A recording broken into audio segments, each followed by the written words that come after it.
How it saddened me, it brought tears to my eyes when a Chief Justice of the Supreme Court of Pakistan said that there was pressure on me, and he said that on television, public television, by General Ziaul Haq to do this judgment in the Zulfikar Ali Bhutto case.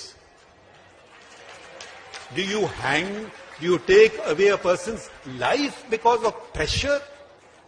If you couldn't handle it, a resignation letter would have sufficed.